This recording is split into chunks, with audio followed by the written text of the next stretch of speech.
Hare Hare, Hare Hare Rama, Rama, Hare Rama, Rama Rama, Hare Hare Hare. Hare Krishna, Hare Krishna, Krishna Krishna, Hare Hare, Hare Rama, Hare Rama, Rama Rama, Hare Hare. Hare Hare Krishna, Hare Hare Krishna, Krishna, Krishna Krishna Krishna, Hare Hare Hare, Hare Hare Rama, Hare Rama, Rama Rama Rama, Rama, Hare Hare Hare. Hare Krishna, Hare Krishna, Krishna Krishna, Hare Hare, Hare Rama, Hare Rama, Rama Rama, Hare Hare. Hare Krishna, Krishna, Hare Hare Krishna, Krishna, Krishna Krishna Krishna, Krishna, Hare Hare Hare. Hare, Hare Rama, Hare Rama, Rama Hare Rama, Hare Hare. Ayo Radha Kunja Hare. Jaya Radha Madhava Kunja Vihari. Jaya Radha Madhava Kunja Bihare. Jaya Radha Madhava Kunja Vihari. Jaya Gopi Jana Vallabha Girivaradhari. Jaya Gopi Jana Vallabha Girivaradhari. Gopi Jana Vallabha Girivaradhari. Gopi Jana Vallabha Girivaradhari. Yashodanandana Braja Janaranjana. Yashodanandana Bhaja Janaranjana. Yashodanandana Braja Janaranjana. Yashodanandana Bhaja Janaranjana. Yamunati Ravanachari. Yamunatira Vanachari. Yamunati Ravanachari. Yamunatira Vanachari. Jaya Radha Madhava Kunja Bihari. Jaya Radha Madhava Kunja Vihari. Jaya Radha Madhava Kunja Bihari. Jaya Radha Madhava Kunja Vihari. Jaya Radha Radha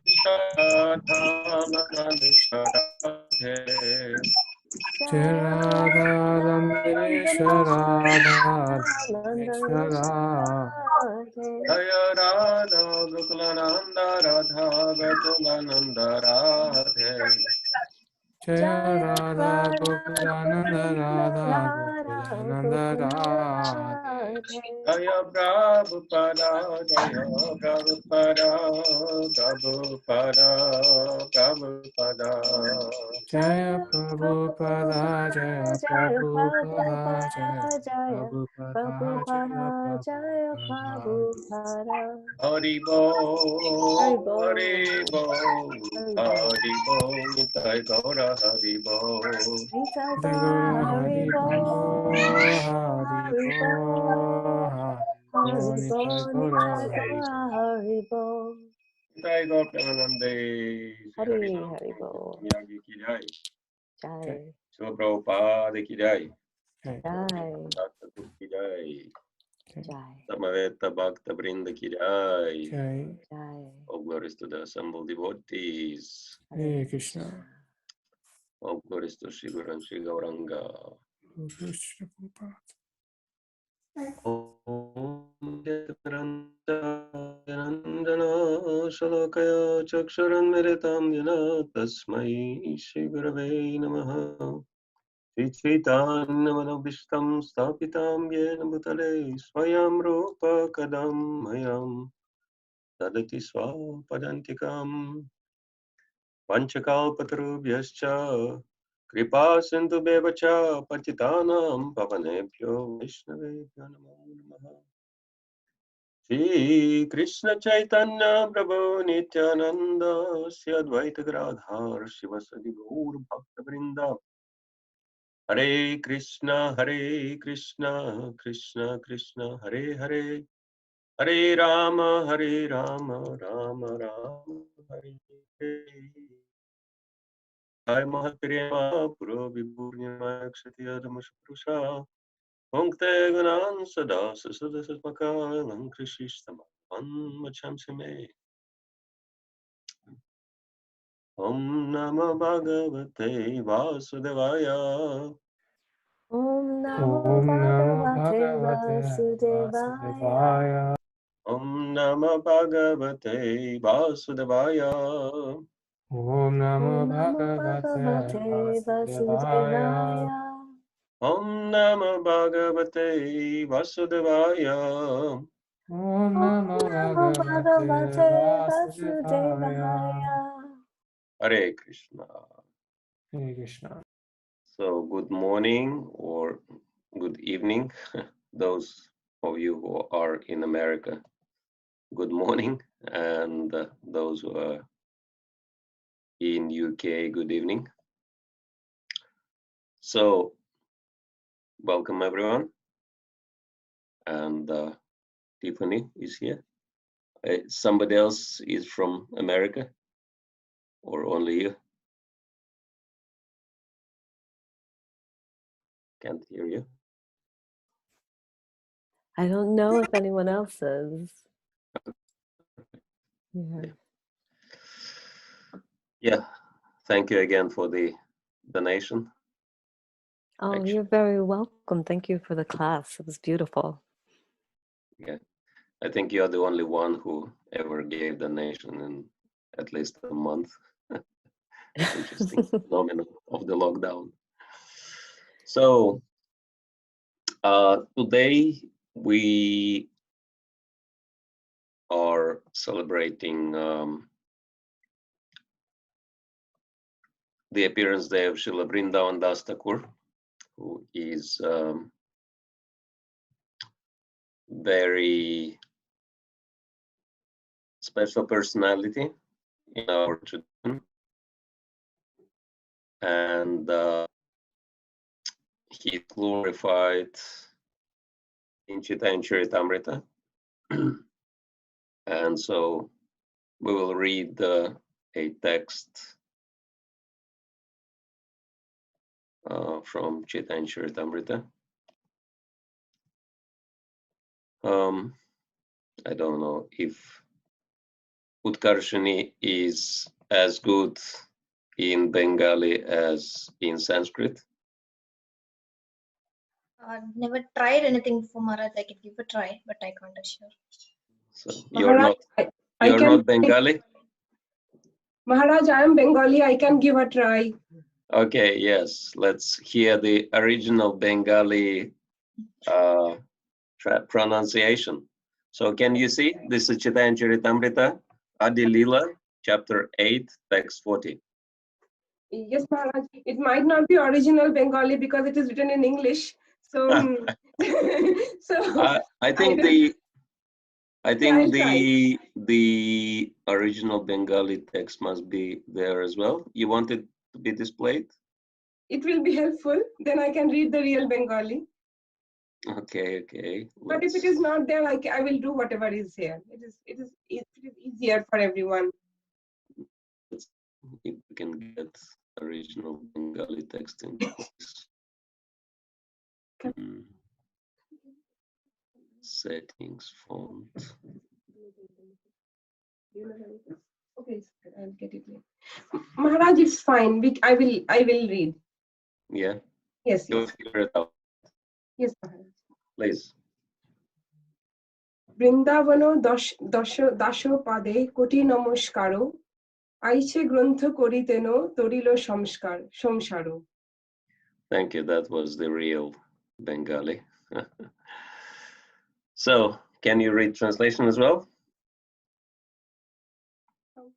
Yeah, I offer millions of obeisances unto the lotus feet of Vrindavan Das Thakura. No one else could write such a wonderful book for the deliverance of all fallen souls. Okay.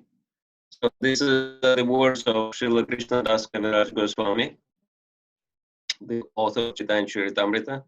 So he's considering Krishna Vrindavan Das Thakur as his guru, and it's very interesting. Millions of obeisances unto his lotus feet. And so, yeah, he says he's the real Vaishnava, he's the real author. I'm only chewing the remnants of his food, etc. So he glorified Vrindavan Das Thakur and held him to the highest esteem. So we'll read one more text and then we'll say something. Bengali. Narayani চৈতন্যের উচ্ছিষ্ট ভাজন তার গর্ভে জন্মিল Sridas Vrindavan. Translation. Narayani eternally eats the remnants of the food of Chaitanya Mahaprabhu. Srila Vrindavana Das Thakura was born of her womb. Okay. So purport. In text 43 of the Gaur Ganadesh Dipika, a book written by Kavi Karnapur that describes all the associates of Sri Chaitanya Mahaprabhu and who they previously were, there is following statement regarding Narayani. You want to read that?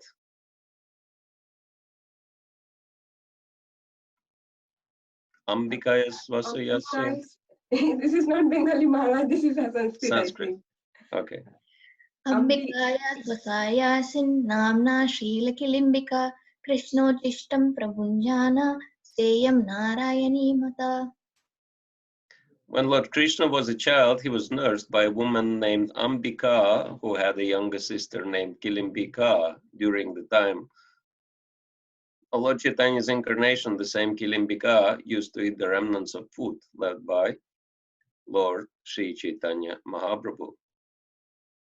That Kilimbika was Narayani, who was a niece of Shiva's Thakur's. Later on, when she grew up and married, Srila Vrindavan Das Thakur was born from her womb. A devotee of Lord Sri Krishna is thought in devotional service rather to the Lord, as we know Srila Vrindavan Das Thakur as the son of Narayani. Srila Bhakti Saraswati Thakur notes in this connection that there is no reference to his parental ancestry because there is no need to understand it. Interesting. So,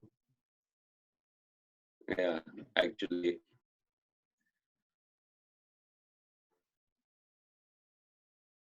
the younger sister of Krishna's nurse, right, came in Lord Chaitanya's pastimes as Narayani. And she was the niece of Srivas Thakur. Everybody knows who is Srivas Thakur. He is the member of Panchatattva, in whose house the Sankirtan movement took birth. He gave shelter to the Sankirtan movement of Lord Sri Chaitanya Mahaprabhu. Not that I'm advising, but just as an example, and come out. If somebody just opens the door, Somebody else's microphone is not mute. So, Srivas Thakur is Narad Muni in Krishna's pastimes, in Lord Chaitanya's pastimes. And so his niece was Narayani. And there is a description of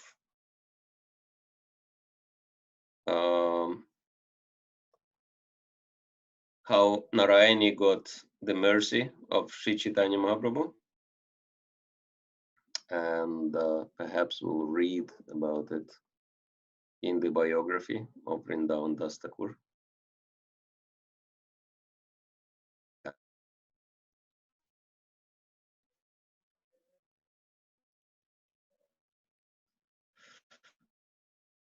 So,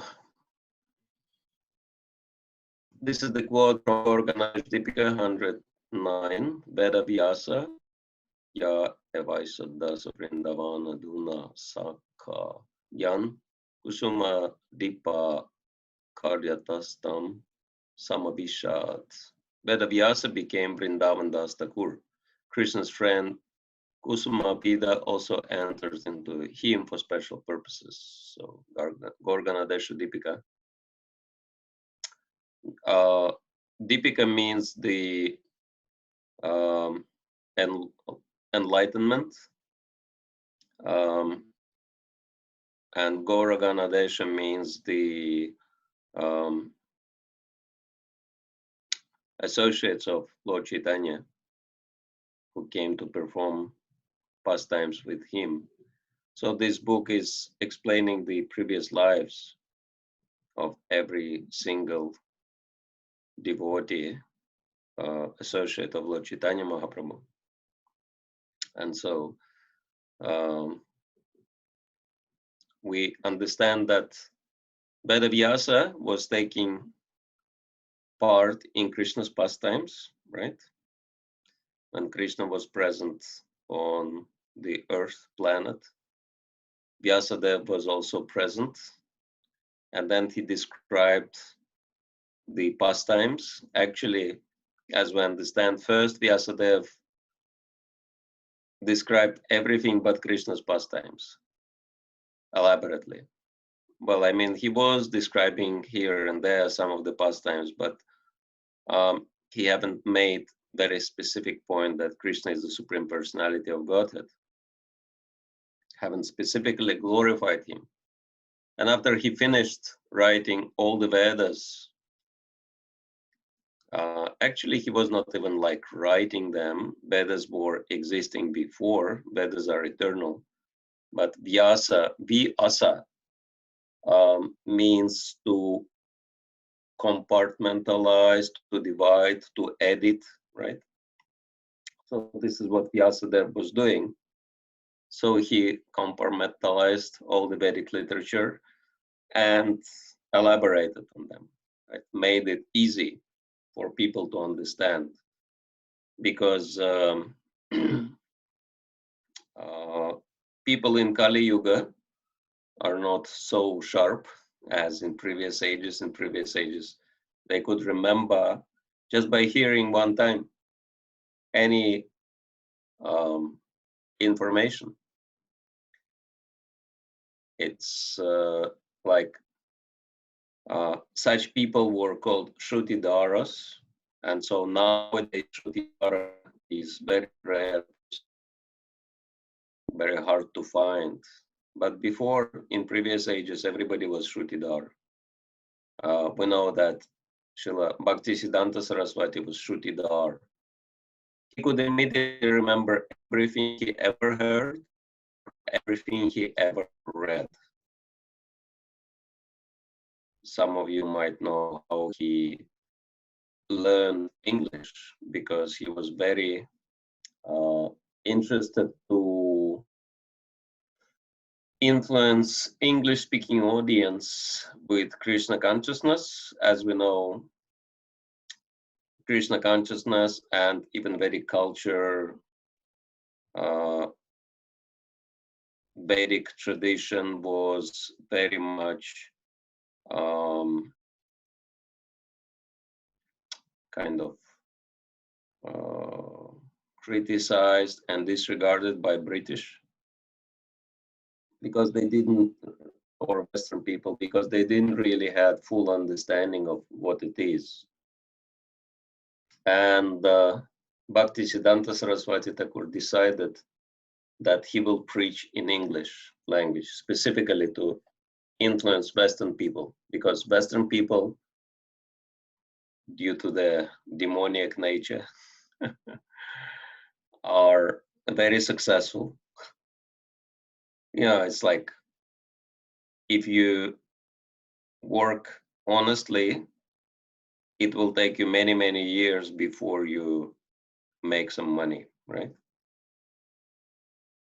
But if you are engaged in criminal activities, you can make very quick money and you can become very quickly very rich, right?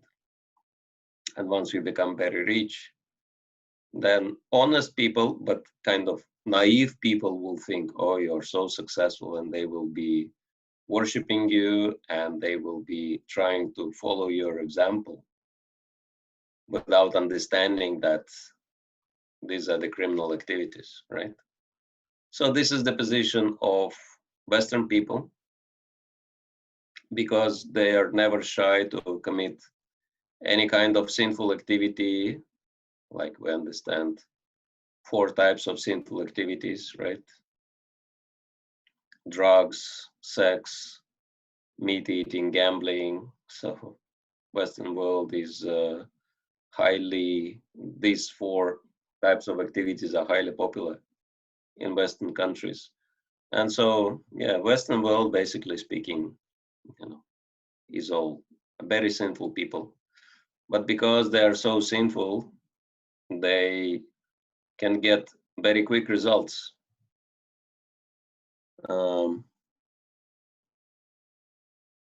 For example,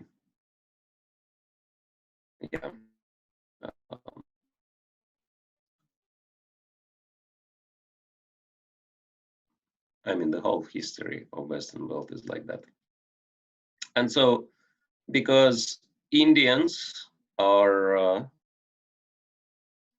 at least were, very naive, they were thinking, oh, these people are like gods. They have so much wealth and they have so much power. As we know, demons are very powerful because they always fight, and demigods, they are kind of more relaxed. So whenever demons and demigods fight, demons always beat demigods up, and demigods have to take shelter of the Lord for protection from demons, because they're not so much into fighting. They're more kind of influenced by high modes. But demons, because they're so much into fighting, they're very powerful. And so Western people coming to India and exhibiting that aggression and power and success and wealth, they started impressing Indians, and they were thinking, wow, we want to follow these people. And when Western people were saying, oh, whatever you follow, you have to give it up, then Indians started doing that. And Bhaktisiddhanta Saraswati saw this degradation of the society and how spiritual culture is ruined because people are so naive and they just believe Westerners, and they give up their culture. So he decided to fight back, but fight with knowledge, as Krishna says in the last verse of the 4th chapter of Bhagavad Gita, armed with knowledge, stand and fight. So he had profound knowledge.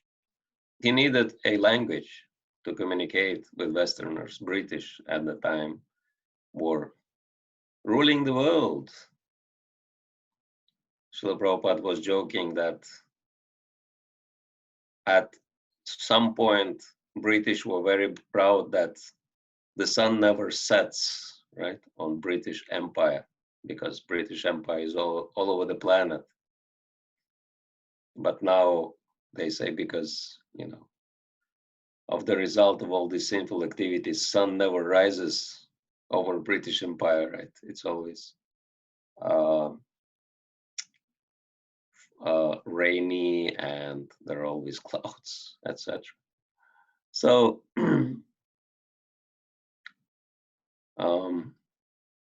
today is unusually sunny day. This is very rare in here, right? So Bhaktisiddhanta Saraswati decided to learn English. And how did he do that?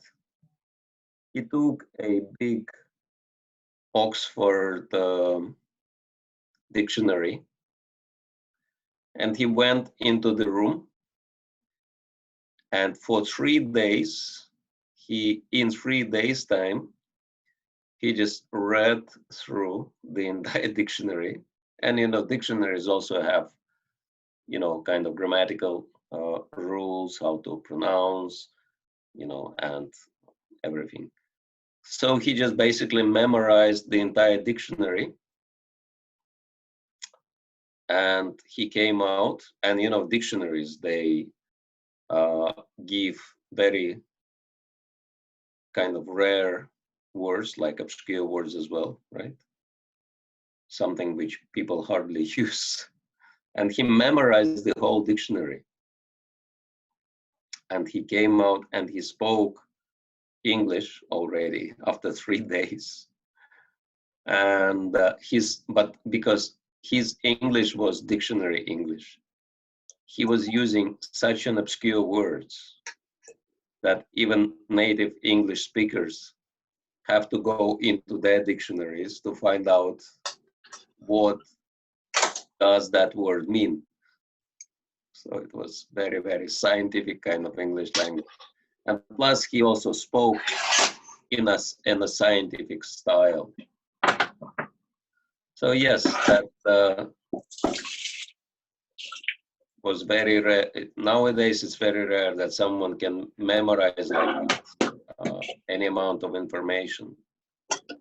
But before it was like that, and therefore Vedic literature was not, there was no need to record Vedas. And then when Kali Yuga appeared, then the need had, appeared as well. That Vedas have to be recorded and compartmentalized, edited. So Vrindavan, Srila Vyasadeva took up that task. And he did very nice job of it. But because he's Krishna's devotee, and he didn't really glorify Krishna nicely, he didn't dedicate a specific scripture as Krishna's, he was feeling a bit unsatisfied. And as we know, at that point, Narad Muni appeared, and he said, yes, you are unsatisfied because you haven't glorified Krishna. And then Vyasadeva wrote Bhagavatam, right? And so Srila Vyasadeva came when Lord Chaitanya Mahaprabhu, the same Krishna, appeared on the earth, and he wrote a first book by, Chaitanya Mahaprabhu has so many biographies nowadays, right? Not just Chaitanya Bhagavat, but Chaitanya Mangal and Charitamrita, etc., etc., Chaitanya Chandradaya Nataka. But Vrindavan, Das Thakur was very first biographer of Sri Chaitanya Mahaprabhu. That's why he's glorified as Vyasa of Gaura Leela. So Veda Vyasa described Krishna Leela in Srimad Bhagavatam, non different from Vyasa. Vrindavan Das described Mahaprabhu's Leela in his Chaitanya Bhagavat. His book was first called Chaitanya Mangala, but when Lochan Das gave the same name to his biography of the Lord, it was dubbed Chaitanya Bhagavat. which is very appropriate because Bhagavatam was written by Vyasadeva, so Chaitanya Bhagavat was written by Vrindavan Das Thakur. And so now we'll read a little more about Narayani. You see this text, this ISKCON Desiree, very useful website, providing a lot of detailed information. So today is the anniversary of Vrindavan Das Thakur's appearance day. So Vrindavan Das was born on the Krishna Dvadashi of the month of Vaishak of 1429 of the Shaka era. So this is 1507 of our time, AD. Some say he was born in Mamgachi in the Navadvip area. Others say his birthplace was in Kumarahat. His father was Vaikuntha Natha Vipra, who originally came from Sylhet. So that's present-day Bangladesh, right? His mother, Narayani Devi.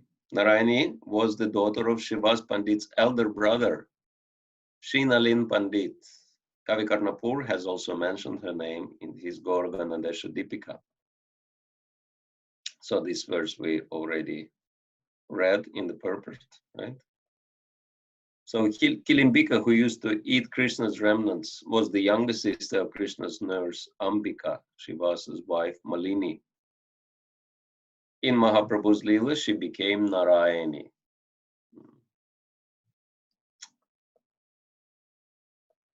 Narayani also achieved fame because she received Gaur Sundar's mercy when he gave her his remnants. When the Lord displayed his divine form in the Mahaprakash in Shiva's Angan, Narayani was only a small child of 4, but the Lord made her intoxicated with the ecstasy of Prema. So what happened was that actually, yeah, I mean, everyone in the house of Shivas Thakur was so dear to Sri Chaitanya Mahaprabhu. And this little girl, 4 years old, she was very, very attracted to Sri Chaitanya Mahaprabhu. And, it's not everybody was attracted to Sri Chaitanya Mahaprabhu. The other day we just spoke about Sri Chaitanya Mahaprabhu's appearance. I mean, not appearance day, but physical appearance, right? That first of all, he was very large. Number of you have been to Mayapur, right? And the Mahaprabhu of Panchatattva on the altar is actually designed exactly following Chaitanya Mahaprabhu's height and dimensions. Can you imagine such a personality, right? Huge, almost like double height to ordinary people. And then his chest is also described as lion's chest, Niyagroda Paramandala, and that it means that the width of his chest was as wide as his forearms. So and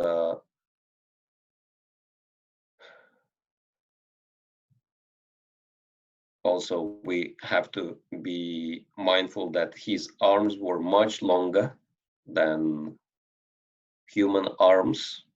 It is described that his arms were reaching to his knees. Of course, we can also reach to our knees when we sit. That's not a big deal. But his arms were reaching to his knees when he was standing. So Krishna has very long arms, right? He can reach out to anyone, anywhere. And so Sri Chaitanya Mahaprabhu also had very long arms. And so we can understand his forearms were also much longer than ordinary human forearms. And so, yeah, his chest was that broad. And so he was that tall, his chest was that broad, his hands were long, and he had amazing large eyes shaped like lotus petals, and his skin was golden. So you can imagine, just seeing this kind of person. Even if you see this kind of person in London or in New York, you would probably be completely mesmerized, right? You would just forget everything you were doing and you would just follow that person, trying to figure out who he is, because this kind of people do not exist. Could be an alien. But yeah, I mean, he appeared in Navadvip, he appeared in Mayapur, and naturally, he was just center of everybody's attention, right?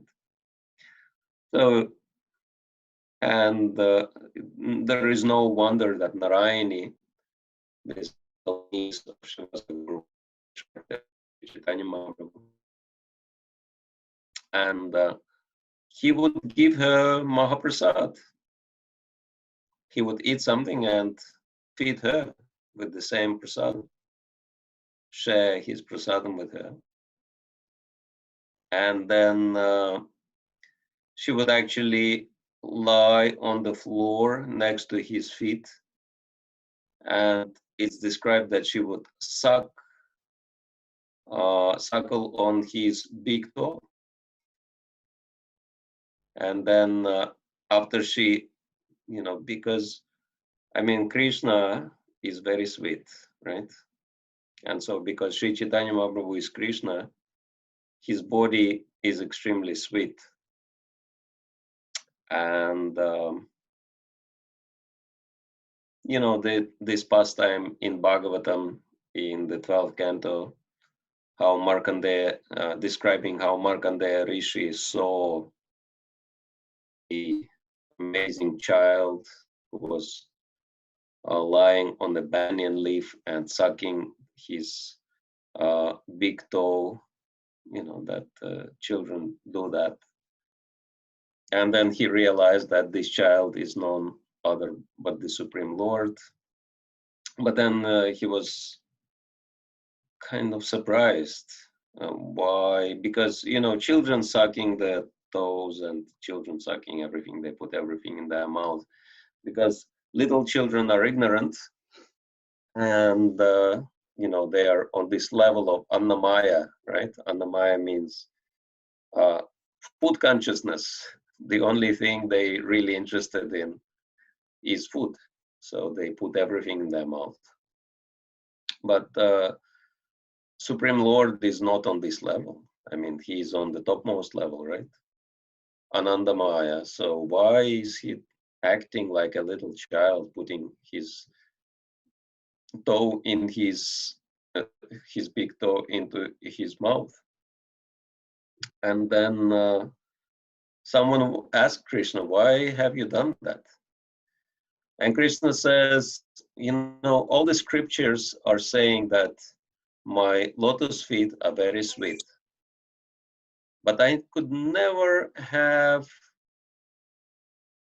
chance to check it out, because just imagine, Supreme Lord of Vaikuntha is sitting on his big throne, surrounded by Lakshmi, and he's like a big king there, and suddenly he starts licking his feet. That would look very strange, right? So Krishna description that his lotus feet,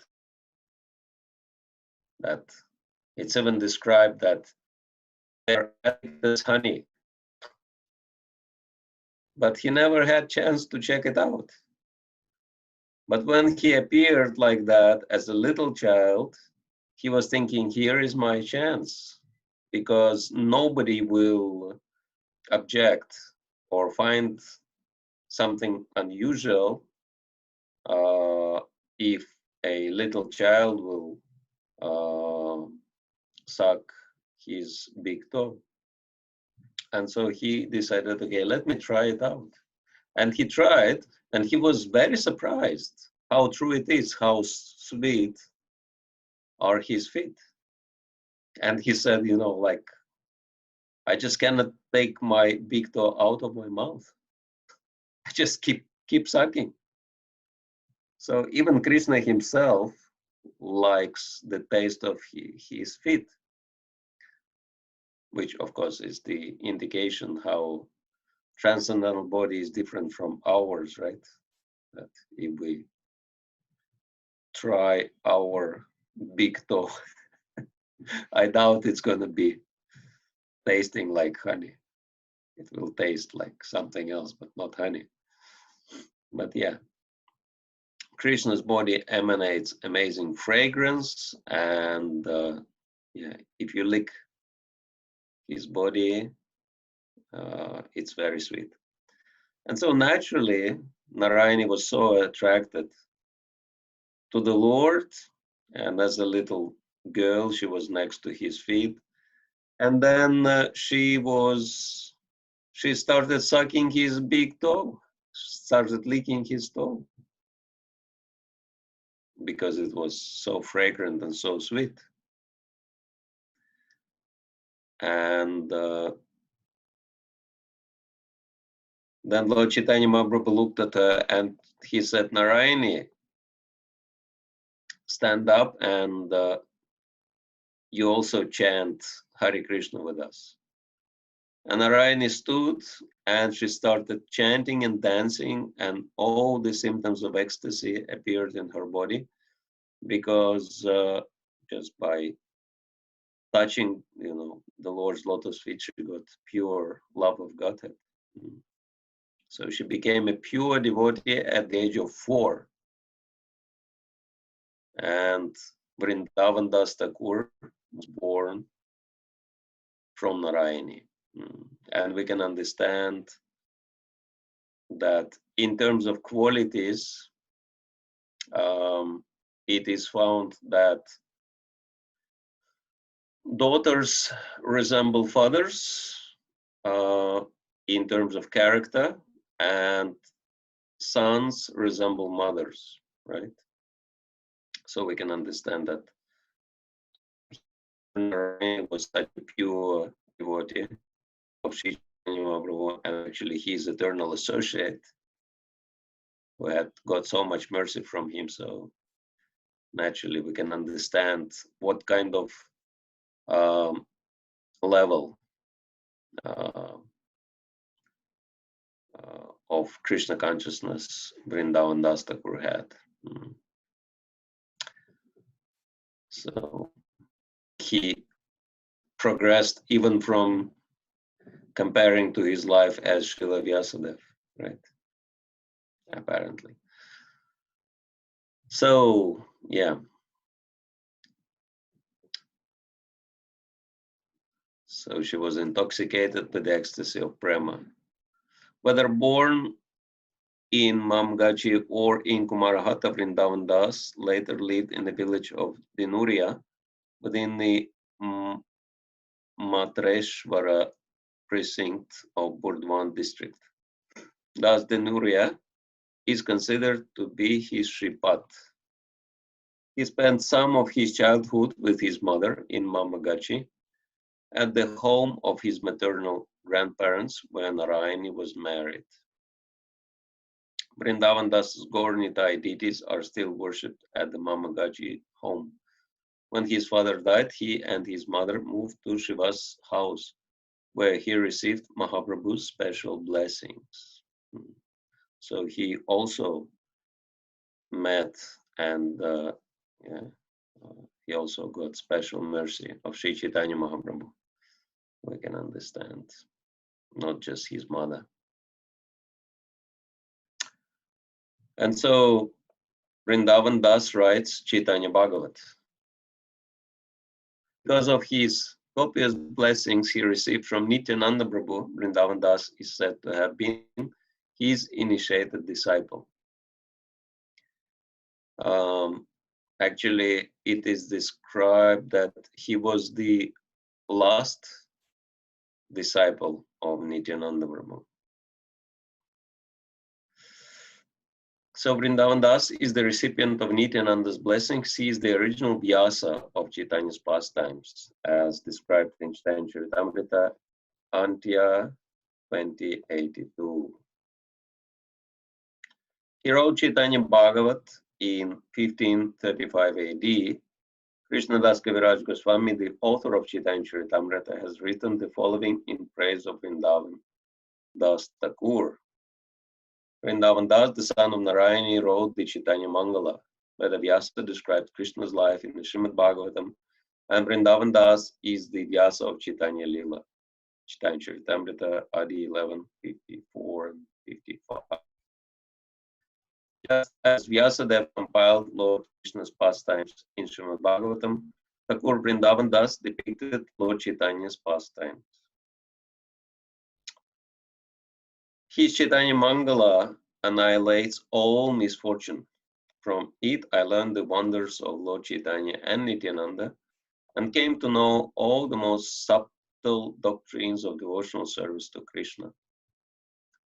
Vrindavan Das Thakur has summarized the essence of the teachings of the Srimad Bhagavatam in his Chaitanya Mangala. If even a Muslim or an atheist should listen to Chaitanya Mangala, he immediately becomes a great Vaishnava. An ordinary human being could not have composed such a sublime work. Lord Chaitanya himself has spoken through the mouth of Vrindavan Das. I offer million obeisances unto the lotus feet of Vrindavan Das Thakur, who has delivered the entire universe through his book. He was born in the womb of Narayani, who eternally enjoys Sri Chaitanya's remnants. How wonderful is his description of the activities of the Lord, simply by hearing which the three worlds have become sanctified. So this is from what we've read. Okay. And became so absorbed in the description of Nityananda Prabhu's Leela, he did not elaborately relate all of Mahaprabhu's activities, only summarizing them in abbreviated form. Krishna Das then elaborated on these undescribed activities in his Chaitanya Charitamrita. So because Vrindavan Das Thakur was disciple of Sri Nityananda Prabhu, and of course, as it is normally happening, disciples are having special affection for their gurus, and so he glorified Lord Nityananda. He described a lot of pastimes of Nityananda Prabhu in his Chaitanya Bhagavat, which is very appropriate because as we sing, well, as Narottam Das Thakur sings,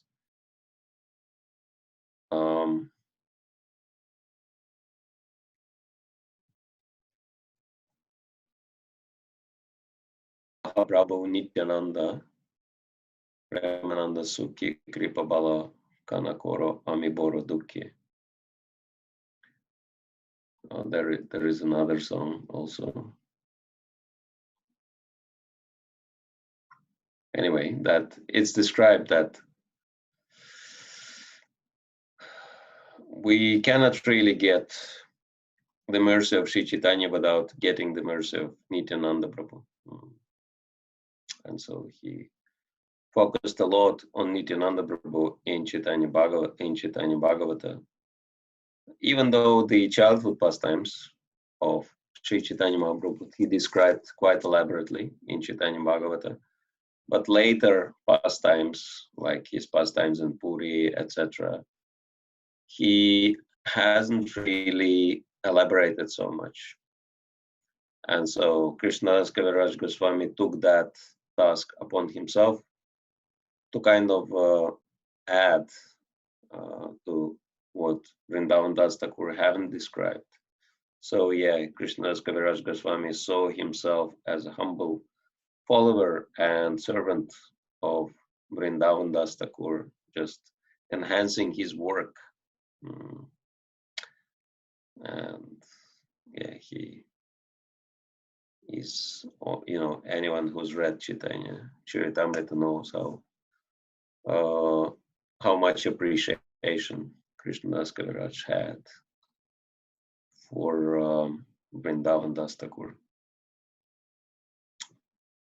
So yes, Vrindavan Das, the authorized biographer of Sri Chaitanya Mahaprabhu and equal to Srila Vyasadeva, he has described the Lord's pastimes in such a way as to make them sweeter and sweeter. I shall try as far as possible to fill in the accounts he left out of fear of excessively enlarging his book.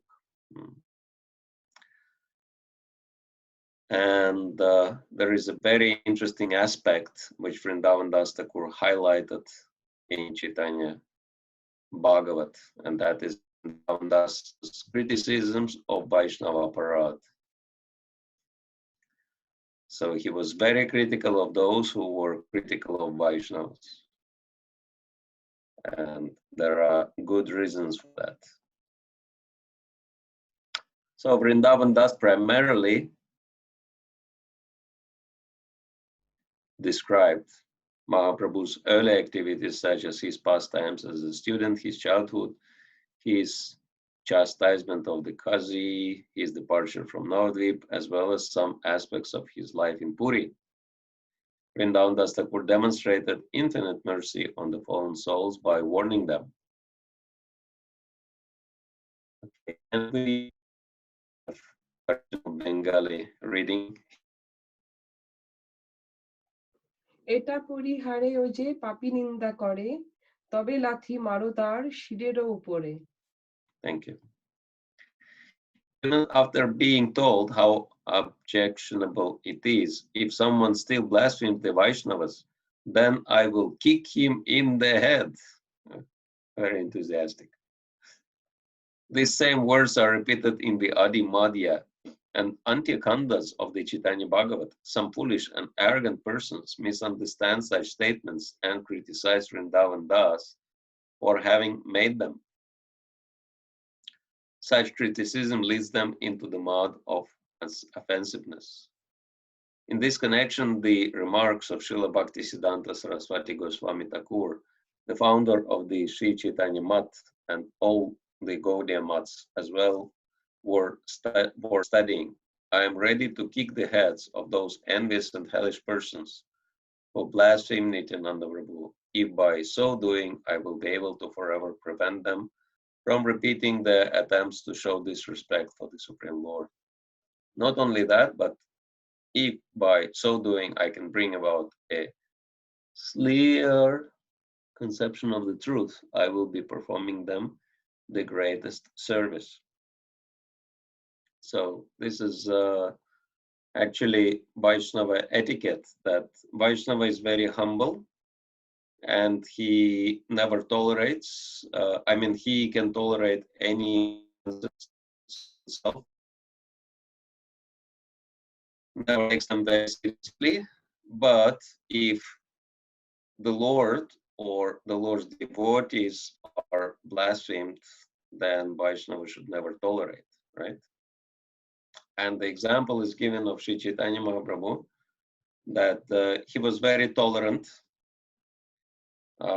when someone offended him, right? That Sri Chaitanya Mahaprabhu always showed great humility, right?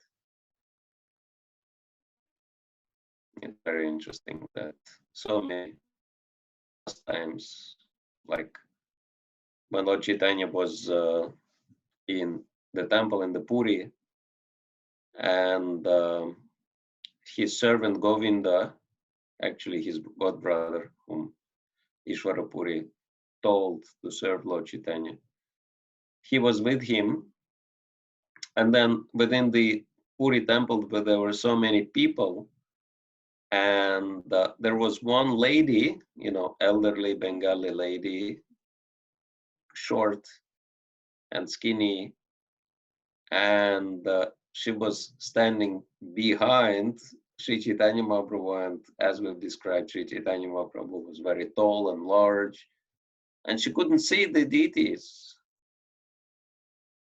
And so what she decided, and as we know, Sri Chaitanya Mahaprabhu was standing by Garuda Stamba, the pillar of Garuda, because he had this tendency to kind of faint upon seeing the Lord out of ecstasy. So just to kind of safeguard himself, he was holding on to Garuda's pillar. And so he was standing there, and that lady decided to use that Garuda Stamba to climb up to have proper darshan of Jagannath. And in the process of doing so, she stepped on Chaitanya Mahaprabhu. Can you imagine? And Govinda became like outraged, and he started like shouting at this lady. Naturally, what are you doing? Are you stepping on Sri Chaitanya Mahaprabhu? Just get down. But then Sri Chaitanya Mahaprabhu actually reprimanded Govinda. He said, what are you doing? She is so eager to see the Lord, and she's just in ecstasy. And so why are you trying to kind of stop her? Let her get the darshan. So, yeah, even if someone was stepping on Sri Chaitanya Mahaprabhu, he never objected, and he was perfectly fine, right? Just do with me whatever you want. He was always very humble, but it's described when Jagai and Madai attacked Nityananda Prabhu, Lord Chaitanya. The same very, very humble Sri Chaitanya Mahaprabhu never wanted to tolerate, and he was ready to kill the offenders. He invoked his darshan chakra, right? So, and I think it is very appropriate to meditate on that pastime of Sri Chaitanya Mahaprabhu, because if you read Chaitanya Bhagavat, it's described in there that after he tried, he threatened to kill Jagai and Madai, and they became repentant, and they fell at the lotus feet of Sri Chaitanya and Nityananda, and they were asking forgiveness, and Lord Nityananda forgave them, and he requested Lord Chaitanya to forgive them also. And Sri Chaitanya Mahaprabhu said, yes, since you're telling me to forgive them, I definitely forgive them, and I'll give them Krishna Prema. And then he embraced Jagai and Madai, and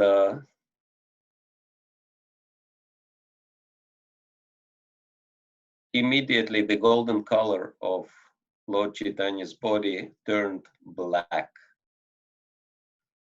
And I think it was Advaita Acharya, he was there. And he said, Lord, you look exactly like Krishna now, because Krishna is dark, so you also turn dark. And then Sri Chaitanya Mahaprabhu smiled, and then the darkness kind of vanished gradually, and his body resumed its original golden hue. And I think it was Advaita Acharya, he was asking, what was that? Why your body became so black? And Sri Chaitanya Mahaprabhu said, these were the scenes of Jagai and Madai. I absorbed these scenes. But then now these scenes kind of separated, left my body, but they didn't disappear. They are stored somewhere. And all these scenes of Jagai and Madai will enter into one who offends Vaishnava. This is what Sri Chaitanya Mahaprabhu said. That if somebody offends Vaishnava, he will get all the sins of Jagai and Madai. So this is very stern warning from Vrindavan Das Thakur. He described that. I remember there was one very main disciple. Some of you would know him, those of you who've been practicing for longer. I think Mahaprabhu, Tribhuvanat Prabhu, you had opportunity to meet him. Yes, well, I think once or twice, yeah. Yeah. So I had the great fortune of being with him at the Glastonbury Festival. This was one of his traditional preaching places. And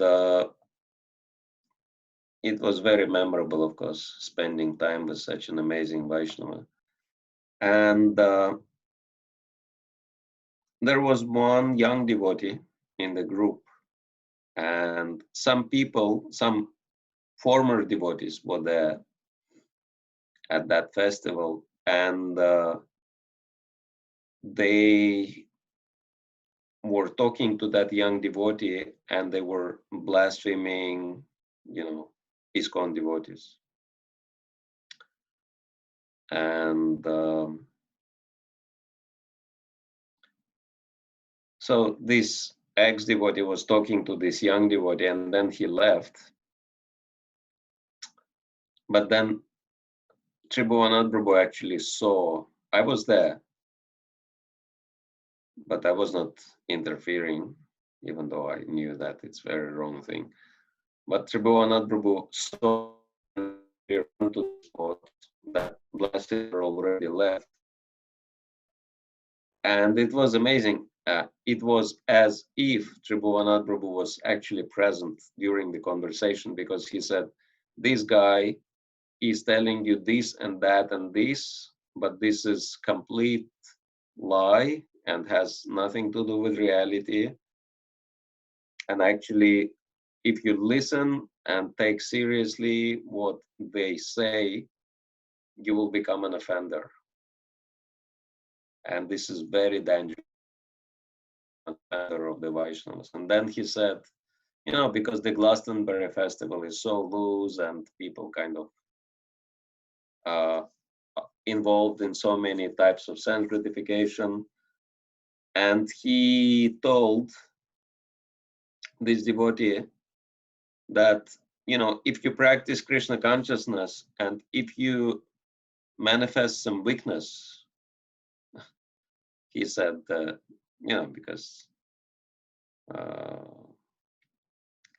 kind of interaction between young people are so loose at the Glastonbury Festival. And we actually told him that even if you go out, leave our association, go out and mix with that crowd, and you take drugs and have sex with 1,000 women there and enjoy yourself as much as you want. But then, if you repent, if you feel disgusted with that activity and come back, which inevitably happens because sense gratification, this is what it is, right? And come back, and he said, Sri Chaitanya Mahaprabhu will forgive you, and you can continue your spiritual practices as if nothing happened. But if you offend a Vaishnava, then your whole Krishna consciousness will be ruined. So this was really interesting. Yeah, because he knew what kind of danger is there in offending Vaishnavas.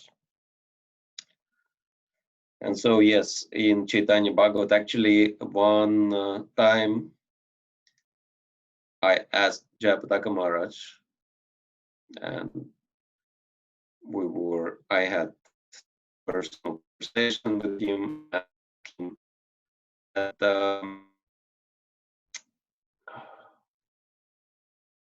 I've noticed that you are very, very careful of never judging any Vaishnava, saying anything negative, even if, you know, there is a conversation when someone says something negative about some Vaishnava, you are very, very careful, you are avoiding that, and you're trying to say something positive only. So I was asking, what is the reason that you are so careful about not saying anything bad about Vaishnavas? But other devotees, they're not so careful. And Japadaka Maharaj said, I think because they haven't read Chaitanya Bhagavat. Because Chaitanya Bhagavat is so full of these very, very stern warnings against Vaishnava parats by Vrindavan Das Thakur, and they are very, very heavy. Actually, some of the statements are unbelievably heavy. He says, quoting Lord Chaitanya Mahaprabhu, he says, one who is offending a Vaishnava, if he's offering me worship like ghee lamp, he said, this lamp is burning my entire body. I feel so much pain taking worship from such a person. And he said, this person will never get my mercy. And if he will try to chant the holy name, trying to get my mercy, the same holy name which elevates everybody else into the spiritual world will bring him to hell, this offender. So extremely heavy statements. And so Maharaj said, you know, I've read those things, and after that I became very, very careful.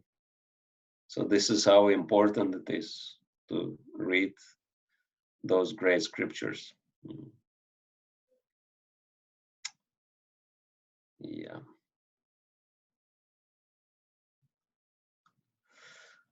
So says Vrindavan Das, the incarnation of Vyasa and Acharya of the Vaishnava faith. If even a single fleck of dust should fall from his foot on the head of a sinful blasphemer, then that person will be blessed. And all his sinful conditioning will inevitably be eradicated.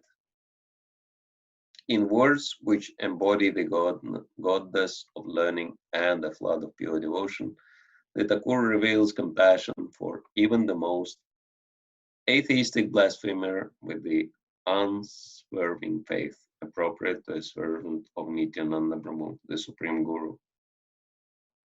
He tells them that though they should be the object of indifference due to their foolishness, nevertheless, because of their ignorance of the truth of Nityananda, their insistence on rushing headlong on the path to hell, and their reluctance to act in their own real self-interest, he and other compassionate Vaishnavas like him who practice and preach the Lord's doctrines unselfishly and disinterestedly act for their welfare. The compassion which is manifest in Vrindavan Das's statement is beyond the comprehension of those who have no understanding of what is truly in their own self-interest. Anyone who follows in the footsteps of Vrindavan Das, the incarnation of Vyasa, and both practices and preaches the Vaishnava religion is always engaged in an effort to bring about the ultimate well-being of everyone. Though he may make a superficial show of wishing to punish the enemies of the Lord, in fact, he harbors a compassion towards them which knows no limit. Vrindavan Das Thakur's disappearance day is the Krishna Dasami of Vaishak.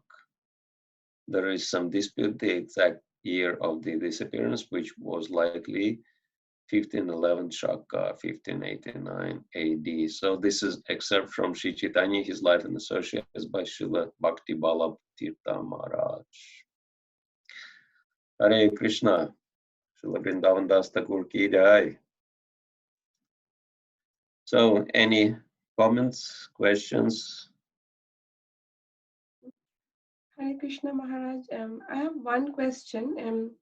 It is regarding, the comment the instance you just elaborated about, even if you commit offenses and then you are full of disgust and you come back, the Lord forgives you. But there is one instance or one story about Chota Haridas in Chaitanya Charitamrita, where the Yes. Lord, how that he didn't accept him back again as his disciple. Yes,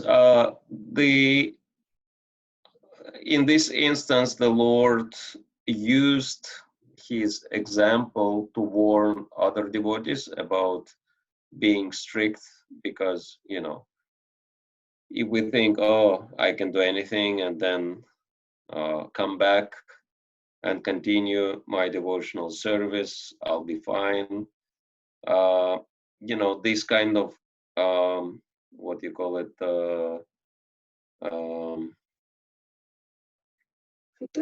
mentality can be very dangerous.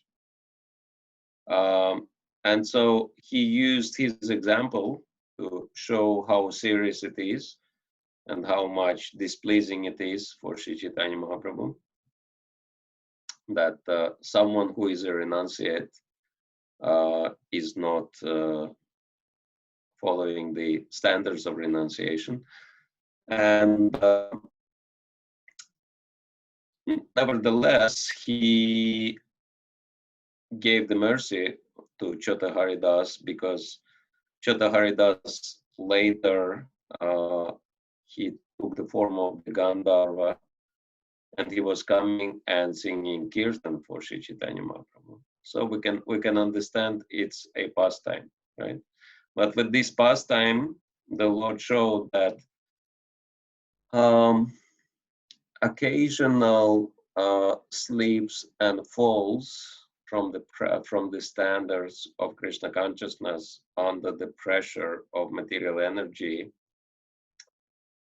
can be forgiven, because Krishna said in Gita, Api chet sudaracharo bhajata mamananya bhak sadurava samantavya samyak vevito isa, that even if someone behaves in a very wrong way, sudurachar, right? But if that person continues worshipping me, bhajati mam ananya bhak, then such a person should be accepted as sadhu, sadureva samantavya, because samyak vevito isa, he is on the right path. And so, but if somebody will think that because I'm practicing Krishna consciousness, it doesn't really matter, I can perform any sinful activities, I'll be forgiven, then actually the Lord will not forgive. Because it will become the seventh offense of the holy name, which is to commit sinful activities on the strength of the chanting of the holy name. So mentality is the most important thing. Yeah, is it helping to understand the subject? Yes, Maharaj. Thank you. Thank you, Maharaj. Thank you. Hare Krishna. All right. Anyone else has? Hare Krishna Maharaj. Hare Krishna. Maharaj, forgive me if I'm asking a stupid question. But so when I'm hearing the lecture, so the thing which I've understood is like we have to be more cautious and more careful while speaking with devotees or while interacting with devotees.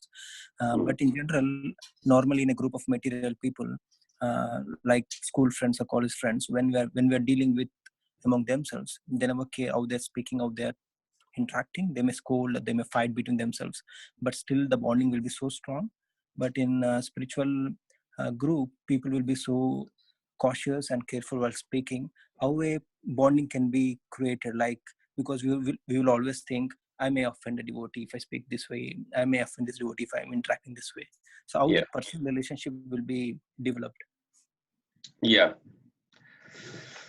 Yeah, that not offending devotees does not mean that we behave in a hypocritical way, that in the face we say all the nice things, but then behind the back we say all the bad things. That definitely will not help. That's why the Vaishnava culture or Vaishnava etiquette prescribes that Satyam Bruyat Priyam Bruyat, that we should be truthful, but know how to express that in a very positive way, in a cultured way.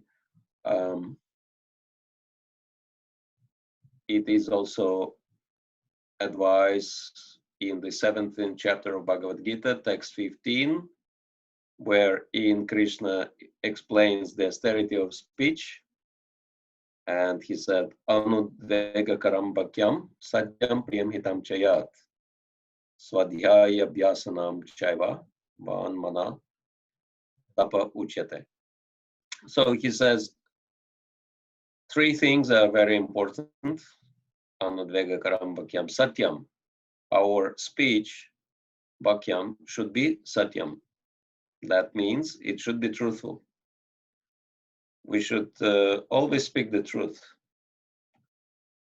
never compromise. But this truth have to be priyam. Priyam means pleasing, and hitam, beneficial. We should actually know that person will benefit from that. And swadhyaya bhyasanam chaiva. That swadhyaya means studying Vedic scriptures. So that means whatever we say has to be authoritative, has to be based on Vedic scripture, right? So, yeah, it's like the example from the pastimes of Birbal and Akbar. I think I kind of related to that, but for those of you who haven't heard, it's very interesting how the same thing can be expressed in different ways and have different effect. That Akbar saw a dream, and in that dream he saw that all his teeth fell out and one tooth was remaining in the mouth. So he was surprised, what kind of dream is this? So he called the Brahmana who was explaining the dreams, because there is a Shastra, which is Swapna Shastra, which explains the meaning of dreams. And then that Brahmana said, well, this dream means that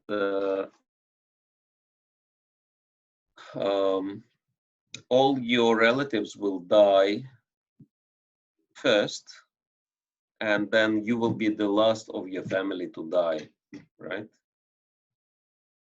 So, and Akbar didn't like this explanation at all, and he put this Brahmana in jail for very negative explanation. And then he requested some other Brahmana to come and explain the dream. And that Brahmana became very worried because as a Brahmana, he could not say something which was not true, but there was only one and only explanation of the dream, the one which the first Brahmana gave. And he was thinking, I cannot lie, but if I'll tell the truth, I'll go to jail. So he was very perplexed. And then he decided to take advice from Birbal. So he went to Birbal, he said what to do. And Birbal said, it's not important what you say as it is important how to say it. And if you say thing in the right way, everything will be fine. So he instructed him. And then this Brahmana went to Akbar and said, Your Majesty, this dream is very nice because the meaning of it is that you will live very long life, and your life will be so long that you will outlive all your relatives. And Akbar was very happy with that explanation. He gave this Brahmana very nice donation and gifts, and this Brahmana happily went home. So even though he told the same thing, right? But he told it in a positive way. So that's the example how austerity of speech can be exercised. Is that helping? Yeah, yes, Maharaj, thank you so much. It is really helpful. I mean, especially the story and also the three things: being truthful and loving, as well as thinking whether it is really benefiting. So these actually, I mean, will help me when I'm speaking with devotees. Thank you so much, Maharaj. Thank you. Hare Krishna. All right. So do we have anything else anyone wants to share or ask? Otherwise, we'll wish everyone good night and be safe and be Krishna conscious, and those who are in the States will wish you good and productive Krishna conscious day. Hare Krishna. Hare Krishna. Srila Vrindavan Das Thakur ki jai. Srila Prabhupada ki jai. Hi. Thank you, Maharaj. Thank you very much for your Thank you, kind Maharaj. attention. Hare Krishna. Yeah. Hare Thank you, Krishna. Maharaj. Krishna. Thank you. Hare Krishna. So yeah, someone was asking in the chat. Yeah. Moni. It is me, Maharaj. Okay. You can reply to me one-to-one. It will be useful. Okay. All right. Thank you. Hare Krishna. Hare Krishna.